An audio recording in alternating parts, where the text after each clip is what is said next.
Nursery দেখাত, roof garden দেখাত, আমার সবজি বাগান দেখাত। আসলে জীবনে খুব ভালো লাগে, আজকে আনন্দ যে কৃষি নিয়ে কাজ করলাম আমরা, কারণ কৃষি লেগে স্বনির্ভর দেশ। আর এই কৃষিটা আমার প্রাপ্ত হচ্ছে জন্মসূত্রে। কাজ করতেছি নার্সারি নিয়ে, কাজ করতেছি সবজি নিয়ে, কাজ করতেছি ফুল ফল নিয়ে। আমাদের হয়তো প্রাতিষ্ঠানিক শিক্ষা যোগ্যতা হয়তো কম, কিন্তু আমরা বাস্তব জীবনে আমরা ফিল্ডে কাজ করছি অনেক। আমাদের সিলেটে যতগুলো নার্সারি আছে, যতগুলা খাত বাগান কৃষি বাগান আছে, অনেকগুলাতে আমাদের অবদানও আছে। আর আমাদের নতুন আজকে যেটা আমরা তৈরি করতেছি, সিলেটে সর্বপ্রথম, সিলেট না আমার মনে হয় বাংলাদেশের সর্বপ্রথম একটা ইনডোর নার্সারির মতো। ছাদ বাগানেও নার্সারি করা যায়, গাছ করা যায়, সবজি করা যায়, ফুল ফল সব কিছু করা যায়, সেটার উপরে আমরা কাজ করতেছি। গত 2 বছর ধরে আমরা কাজ করে মোটামুটি অনেক সাড়া পেয়েছি, আগামীতে কাজ করার আরও উৎসাহ পেয়েছি, এবং আমাদের আস্তে আস্তে আস্তে আস্তে দেখতেছি যে ছাদ বাগানে সবচেয়ে ভালো হয়, কারণ রৌদ্রটা পরে ভালো, পরিবেশটা ভালো, খোলা জায়গা থাকে, যার ধরুন ছাদ কৃষি সম্পূর্ণ ছাদ দেওয়া, বাউন্ডারিগুলো খোলা, এই অবস্থায় ছাদগুলা সবসময় গাছগুলা ভালো থাকে। আর আমার জীবনে হচ্ছে, আমি তো কাজ করতে করতে এখন আমার আগামীতে আরও বড় ইচ্ছা, বড় স্বপ্ন রয়েছে সিলেটে একটা কিছু উপহার দেওয়ার জন্য। অ্যাগ্রো ফার্ম হোক আর এগ্রো হোক আর যাই হোক, কারণ সিলেটে একটা জিনিস নাই বললেই চলে, যেটা মাতৃবাগান। আজকে ফল গাছের মাতৃবাগান নাই, ফুল গাছের মাতৃবাগান নাই। বিভিন্ন দেশ থেকে যখন পর্যটকরা আসে বাংলাদেশে সিলেটে বেড়াইতে, তো ওরা বলে গাছ আছে সবই জঙ্গল, সৌন্দর্য নাই, কোনো প্লান্টেশন নাই। আমরা এটা নিয়ে কাজ করতেছি, দেখি আমরা কতটুকু সফলতা অর্জন করতে পারি। আপনারা আসবেন, দেখি আমরা কাজ করি। এই প্রজেক্টে আমাদের বিশেষ করে মনে করেন 80 থেকে 100টা প্রজাতি, এই জায়গায় সবজি এবং ইনডোর প্লান্টটাই বেশি। আর ফলজটা আমরা নতুন করে রেডি করতেছি, কারণ ফলজটা ছাদে অতিরিক্ত হিট হচ্ছে, তার জন্য সমস্যা হচ্ছে, আমরা কাজ করতেছি। মোটামুটি জাত আমরা নিত্য নতুন জাত আনতেছি, এবং আমরা চেষ্টা করতেছি আবহাওয়া পরিবেশের উপরে গুণগত মান কতটুকু দাঁড়ায়, তারপর আমরা এগুলা সেলের চিন্তা ভাবনা করব। এই জায়গাতে আমরা যেটা হচ্ছে, আমরা এবার চারা পিতা মরিচ আমি 2 বছর 3 বছর আগে আনেছি, ওই যে আমেরিকান যেটা টবাস্কো বলে, যেটা 28 লক্ষ টাকা বলে, যেটা অনলাইন নিউজ হয়েছিল, এটা আমি 2-3 বছর আগে এনেছিলাম।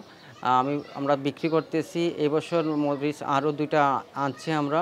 সবজি বেগুন, টমেটো, মরিচ এগুলো আছে। ইনডোর প্লান্ট হিসাবে মানি প্ল্যান্ট, পেরু, তারপরে আপনার আরও অনেক আছে। এবারে এডিনিয়াম আছে, ফুল টুল আছে। ফলের মধ্যে নিলে আম, রামবুটান, অ্যাভোকাডো, ম্যাঙ্গোস্টিন এগুলো নিয়ে আমরা কাজ করি। আমাদের শুরু হয়েছিল তৎকালীন সময়, প্রায় 50 বছর আগে মার টাকা জমানো ছিল 4000 টাকা। সেই 4000 টাকা থেকে জমানো থেকে শুরু করে আজকে আমরা এই প্রতিষ্ঠান। তা আমাদের এখন পর্যন্ত আসলে আমরা কৃষিকে তো অ্যাকুরেট আমরা তথ্য দিতে পারি না, কারণ গাছপালা তো অনেক সময় আপনার প্রফিট বেশি হয়, অনেক সময় নষ্ট হয়, প্রফিট কম হয়। 15 থেকে 20 লক্ষ টাকা আছে, আর আমাদের ঋণে আছে। আমরা কিছু লোন উঠাতে হয়েছিল, কারণ আমাদের অনেক প্রজেক্টে এই বাসাতে কাজ করতে পারি না, দিকে আমরা লোন উঠাইছি, কৃষি ঋণ পেয়েছি। তো ধন্যবাদ জানাই সরকারকে কৃষি ঋণ দেওয়ার জন্য। আমাদের এই কৃষি ঋণ দিয়েই আমাদের এই প্রজেক্টটা আমরা রেডি করেছি।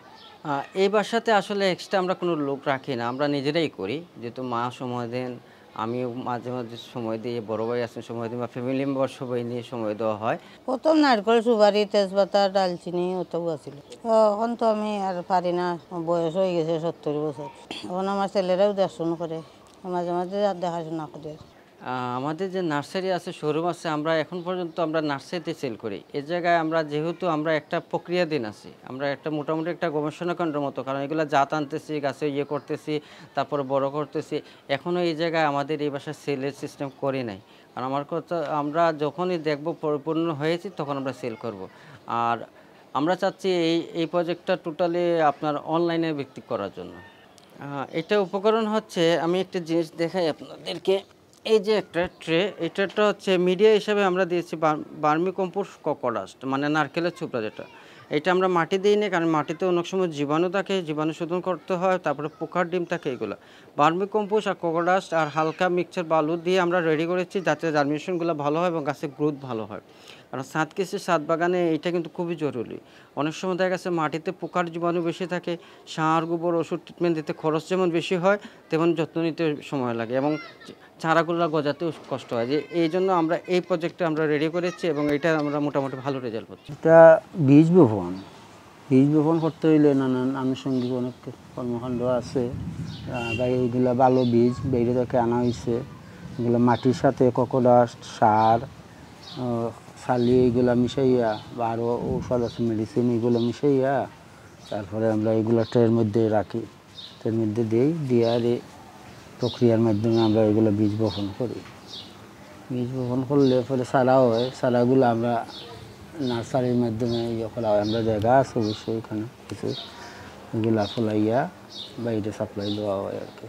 বীজগুলো যখন সিলেটেই পাওয়া যায়, ভালো বীজ পাওয়া যায়, পরে বড় হওয়ার পরে তারা এগুলো পাবলিক লেভেলে বিক্রি করা হয় সিলেট নার্সারির মাধ্যমে।